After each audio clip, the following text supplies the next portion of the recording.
ایک گاؤں میں ایک کسان رہتا تھا۔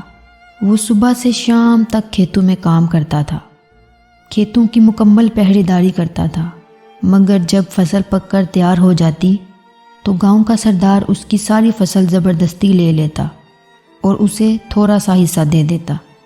کسان اور اس کی بیوی کی بڑی مشکل سے گزر بسر ہوتی تھی۔ ایک دن کسان کھیت میں کھدائی کر رہا تھا، بے خیالی میں وہ زیادہ زمین کھود گیا۔ اچانک ہی اسے محسوس ہوا کہ زمین کے اندر کچھ ہے۔ اس نے بڑی مشکل سے وہاں سے ایک صندوق نکالا۔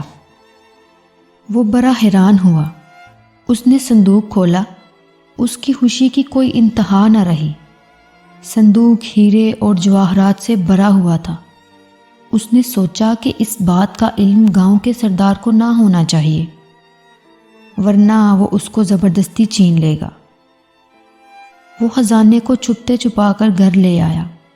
اس نے اپنی بیوی سے پوچھا، اس دولت کو کہاں چھپایا جائے؟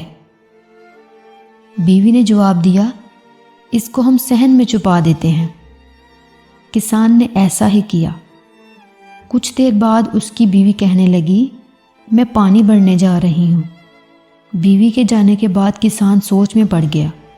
وہ اپنے دل میں کہنے لگا کہ میری بیوی اس دولت کا ذکر دوسری عورتوں سے ضرور کرے گی اور پھر اس راز کا علم سردار کو بھی ہو جائے گا۔ یہ خیال آتے ہی کسان اٹھا اور ہیروں سے بھرا صندوق صحن سے نکالا اور گھر سے باہر ایک خفیہ جگہ چھپا دیا اور واپس آ گیا۔ جب اس کی بیوی گھر آئی تو کسان نے سنجیدگی سے کہا، کل ہم جنگل سے مچھلیاں پکڑ کر لائیں گے۔ بیوی نے حیران ہو کر کہا، مچھلیاں اور جنگل سے؟ خوشی سے تمہارا دماغ تو خراب نہیں ہو گیا؟ کسان مسکرا کر بولا، کل جب تم جنگل جاؤ گی تو خود دیکھ لینا۔ اگلے دن کسان سورج نکلنے سے پہلے گھر سے نکلا اور گاؤں کے مچھیرے سے بہت ساری تازہ مچھلیاں خرید لایا۔ اس نے تندور کی روٹیاں بھی خریدیں اور جنگل کی طرف چل پڑا۔ وہاں ایک جگہ دیکھ کر اس نے مچھلیاں زمین پر پھیلا دیں اور کچھ آگے جا کر درختوں پر روٹیاں لٹکا دیں۔ یہ سب کام کر کے وہ گھر واپس آ گیا۔ اس کی بیوی ابھی تک سو رہی تھی۔ جب سورج نکلا تو کسان اپنی بیوی کو لے کر جنگل کی طرف چل پڑا۔ اس کی بیوی نے زمین پر مچھلیاں دیکھیں تو حیران رہ گئی۔ پھر اس نے سب مچھلیوں کو اپنی ٹوکری میں رکھ لیا۔ آگے جا کر درختوں پر روٹیاں دیکھیں تو کسان سے کہنے لگی، درختوں پر روٹیاں لگی ہوئی ہیں۔ کسان نے کہا، یہاں روٹیوں کی بارش ہوتی ہے، کچھ روٹیاں درختوں پر اٹک جاتی ہیں۔ اس کی بیوی بڑی حیران ہو رہی تھی۔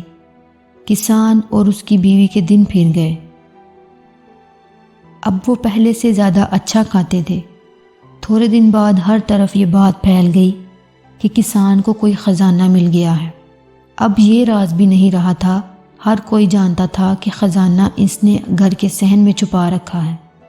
پھر بھلا یہ بات سردار سے کیسے چھپی رہ سکتی تھی؟ پہلے سردار نے اس کی بیوی کو اور پھر کسان کو اپنے ہاں بلوایا۔ کسان جب سردار کے پاس گیا تو سردار نے کہا، کیا یہ سچ ہے کہ تمہیں ہیرے جواہرات سے بھرا صندوق ملا ہے؟ کسان نے حیرت کا اظہار کرتے ہوئے کہا، یہ بالکل جھوٹ ہے۔ سردار نے غصے سے کہا، تمہاری بیوی مجھے سب کچھ بتا چکی ہے۔ کسان نے ہاتھ جوڑ کر کہا، میری بیوی کا تو دماغ خراب ہو گیا ہے، یہ تو آج کل الٹی سیدھی باتیں کرنے لگی ہے۔ جب کسان کی بیوی نے یہ سنا کہ اس کا شوہر اسے پاگل کہہ رہا ہے تو وہ غصے سے بولی، حضور، جو کچھ میں نے بتایا ہے وہ حقیقت ہے، یہ صندوق ہمارے صحن میں دفن ہے۔ سردار نے ہوش ہو کر پوچھا، یہ ہیرے جواہرات کا صندوق کس دن ملا تھا؟ کسان کی بیوی نے کہا، اس دن صبح کو جس کے ایک دن بعد ہم جنگل سے مچھلیاں پکڑنے گئے تھے، یہ وہ دن تھا جب آسمان سے پکی پکائی روٹیوں کی بارش ہوئی تھی۔ یہ سچ ہے، یہ عورت تو واقعی پاگل ہے۔ سردار نے مسکراتے ہوئے اپنے ساتھیوں سے کہا۔ سردار کے ایک خادم نے سردار کے کان میں کچھ کہا۔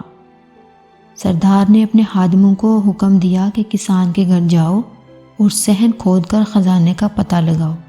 خادموں نے سارا صحن کھود ڈالا، مگر وہاں انہیں کوئی خزانہ نہ ملا۔ وہ سب واپس چلے گئے۔ یوں غریب کسان اپنی عقل مندی سے نہ صرف ظالم سردار کے ظلم سے بچ گیا بلکہ اپنا خزانہ بھی بچا لیا۔ کہانی ختم۔